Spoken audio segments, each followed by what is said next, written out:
বাড়ি থেকে বেশ কিছুটা দূরে থাকার কারণে আত্মীয়স্বজন বা বন্ধুবান্ধবদের সাথে সচরাচর দেখা হয় না। তো বোনেরই পরীক্ষা উপলক্ষে মাসিমণিরা আমাদের বাড়ি এসেছিলেন।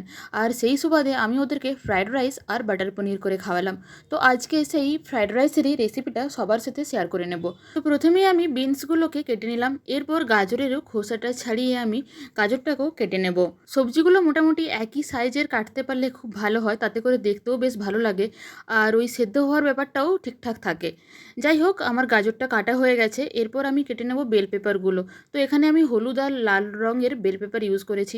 বেল পেপারের জন্য আলাদা কোনো স্বাদ আছে কিনা আমার জানা নেই, কিন্তু দেখতে বেশ সুন্দর একটা কালারফুল ব্যাপার থাকে।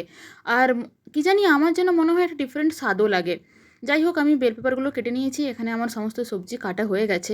আমি কাঁচা লঙ্কাও কেটেছিলাম, কিন্তু যেটা দেখাতে ভুলে গেছি। এরপর আমি বাসমতি চালটাকে ভালোভাবে ধুয়ে নেব। তো চালটাকে হালকা হাতেই ধুতে হবে, না হলে কিন্তু চালটা ভেঙে যেতে পারে।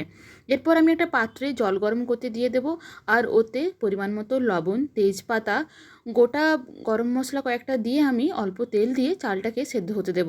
এরপর আমি ওপর থেকে একটু পাতিলেবুর রসও দিয়ে দেবো। এদিকে একটা অন্য পাত্রে আমি সাদা তেল দিয়ে ওর মধ্যে দিয়ে দেব ঘি 2 চামচের মতো। তো পুরোটা ঘিয়েও রান্না করা যেতে পারে, কিন্তু আমি এখানে তেল আর ঘি দুটোই ব্যবহার করেছি।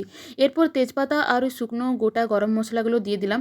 এরপর এর মধ্যে দিয়ে দেবো আমি বিনসটা আর গাজরটা, কারণ বিনস আর গাজর সেদ্ধ হতে একটু বেশি সময় লাগে, তাই ওইগুলোকে আমি আগে 5 মিনিট ভেজে নেব। এরপর ওর মধ্যে আমি দিয়ে দেবো ওই বেল পেপার, ক্যাপসিকাম, কাঁচা লঙ্কা আর কাজু কিশমিশ।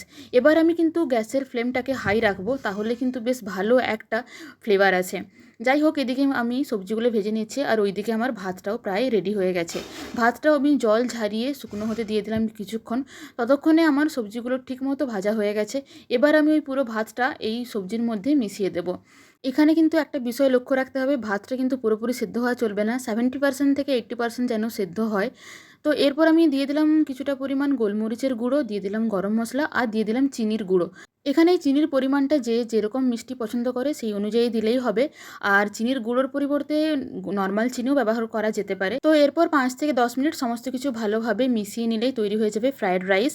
আর আমার ফ্রায়েড রাইস তৈরি হয়ে গেছে, যেটা আমি বাটার পনিরের সাথে সার্ভ করে নিলাম। তো তোমাদের ভিডিওটা কেমন লাগলো নিশ্চয়ই জানাবে। ধন্যবাদ।